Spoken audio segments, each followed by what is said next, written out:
दोस्तों, आप सभी को मेरा प्यार भरा नमस्कार प्रणाम। आज मैं एक कविता लिखा हूँ जो हमारे आज़ादी के ऊपर है। 15 अगस्त के बारे में लिखा हूँ, तो आइए एक नज़र डालते हैं।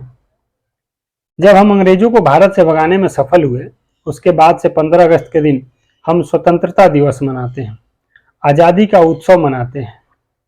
हमें उन अंग्रेजों से तो आज़ादी मिल गई, लेकिन क्या हम अपने ही देश में आज़ादी महसूस करते हैं? शायद कुछ लोगों का जवाब होगा नहीं। तो आइए इस नहीं का कारण जानते हैं। हम किन किन समस्याओं को झेल रहे हैं, उस पे एक नज़र डालते हैं। मैं अपने इस लेख में ज़्यादा तो नहीं समेट पाया हूँ, लेकिन जितना भी लिखा हूँ आपको एक बार सोचने पर मजबूर कर देगी। अगर आपको अच्छा लगे तो एक लाइक और शेयर जरूर कर दीजिएगा। तो चलिए शुरू करते हैं।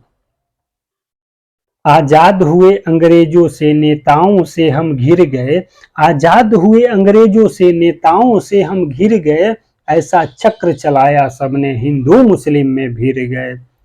सुरक्षित नहीं है बेटी बहने, सुरक्षित नहीं है बेटी बहने, इसका पुख्ता इंतजाम नहीं, एक एक सीढ़ी चढ़ रही महंगाई पे कोई लगाम नहीं। इलाज नहीं है ढंग का यहाँ, सब जूझ रहे बीमारी में, इलाज नहीं है ढंग का यहाँ, सब जूझ रहे बीमारी में।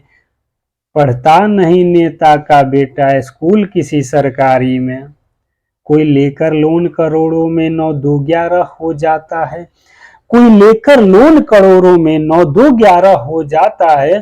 किसान का किस्त जो फेल हुआ, घर नोटिस बैंक का आता है। गिनती नहीं है मिडिल क्लास की, हम मिडिल क्लास वालों की कहीं गिनती नहीं होती है। ना हम अमीरी रेखा में आते हैं और ना ही गरीबी रेखा में आते हैं, और सरकार के तरफ से हमारे लिए कोई सुविधा भी नहीं है। तो उसी पे ये लाइन है, गिनती नहीं है मिडिल क्लास की, गरीबों का खेल ये सारा है। गिनती नहीं है मिडिल क्लास की, गरीबों का खेल ये सारा है। मिल गई उन्हें एक बार जो कुर्सी, हर सुविधा पे हक तुम्हारा है। हमारे देश के नेताओं के लिए, जो उनके हिसाब से वो लोग गरीबी रेखा में आते हैं, तो उनके ऊपर ये लाइन है, सब्सिडी मिले इन आउट पे। इन आउट का मतलब हो गया खाने से लेकर हगने तक, इनको हर चीज की सब्सिडी मिलती है।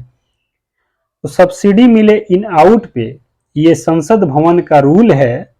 सब्सिडी मिले इन आउट पे, ये संसद भवन का रूल है। और सबसे ज्यादा गरीब जो ठहरे, हम अमीरों के लिए फिजूल है। लास्ट का एक लाइन है, बहुत बेहतरीन लाइन है। जिन्होंने हमारे देश को आज़ाद कराने में अपनी प्राणों की आहुति दे दी, उनके ऊपर ये लाइन है, बेशक झंडा फहराओ तुम वो गुलामी के जंजीर गए, बेशक झंडा फहराओ तुम वो गुलामी के जंजीर गए, व्यर्थ करो ना उन भाइयों की सीने पे झेल वो तीर गए। उस आज़ादी को पाने में, उस आज़ादी को पाने में कितने वीरों के सिर गए, कितने वीरों के सिर गए। धन्यवाद। जय हिंद, जय भारत। आपको अच्छा लगे तो एक लाइक और शेयर जरूर कीजिएगा।